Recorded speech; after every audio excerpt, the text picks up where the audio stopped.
नमस्कार, मी प्राची शिरकर. प्रहार बुलेटिन मध्ये आपल्या सर्वांचं स्वागत. जाणून घेऊया दिवसभरातील ठळक घडामोडी. पश्चिम आफ्रिकेतील देश नायजेरियामध्ये एका तेलाच्या टँकरची ट्रकला धडक बसल्याने मोठा स्फोट झालाय. या स्फोटात सुमारे 48 लोकांचा मृत्यू झाला असून सुमारे 50 गुरे जिवंत जळाली आहेत. ट्रक नायजेरिया राज्याच्या अगाई येथे गुरे घेऊन जात असताना एका तेलाच्या टँकरला धडकली आणि स्फोटानंतर सुमारे 50 गुरे जिवंत जळाली. अपघातस्थळी शोध आणि बचाव कार्य सुरू असल्याचं नायजेरियाचे पोलीस महासंचालक अब्दुल्लाही बाबा अरब यांनी सांगितलंय. आगामी विधानसभा निवडणुकीच्या पार्श्वभूमीवर महायुतीमध्ये जागा वाटपावरून चांगलीच खणाखणी सुरू आहे.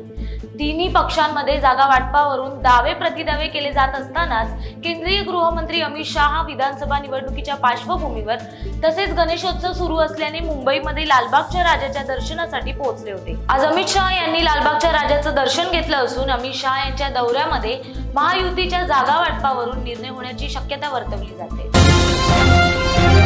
देशभरात गणेशोत्सवाचा उत्साह आहे. गणपती उत्सव पाहण्यासाठी ठिकठिकाणी भाविक येत जात असतात. मात्र असं असतानाच गुजरातमधील सुरतच्या लाल गेट येथील एका गणेश मंडळाच्या मंडपावर रविवारी सायंकाळी दगडफेकीची घटना घडली आहे. या घटनेनंतर सुरतमध्ये तणावाचं वातावरण निर्माण झालंय. दगडफेकीच्या घटनेनंतर तेथील परिस्थिती नियंत्रणाबाहेर जात असल्यामुळे सुरत पोलिसांनी रात्री लाठीचार्ज केला.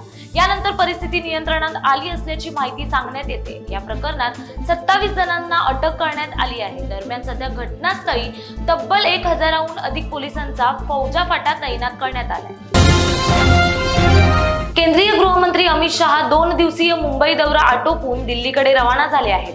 मुंबई दौऱ्यादरम्यान शहांनी भाजप नेत्यांसह महायुतीतील नेत्यांना महायुतीतील धुसफूस चव्हाट्यावर येऊ नये, जाहीर वाद टाळावेत अशा सूचना दिल्या. मात्र मुंबई सोडताना शाह आणि देवेंद्र फडणवीसांमध्ये चर्चा झाल्याचं समोर आलंय.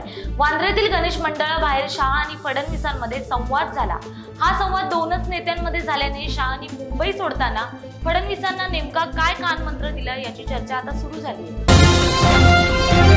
अवघ्या 1 महिन्याच्या बालकाला देवगिरी एक्सप्रेसच्या बाथरूममध्ये ठेवून पालक पसार झाल्याची धक्कादायक घटना समोर आली आहे. मुंबई देवगिरी एक्सप्रेसच्या शौचालयात एक 1.5 वर्षाच्या बाळाला टाकून या चिमुकलीचे अज्ञात पालक पसार झाल्याचे सांगण्यात येत आहे. ट्रेनच्या शौचालयात एक 1.5 वर्षाची मुलगी कमोडच्या शेजारी ओढणीवर झोपलेली आढळली. यानंतर रेल्वेतील प्रवाशांमध्ये मोठी खळबळ उडाली.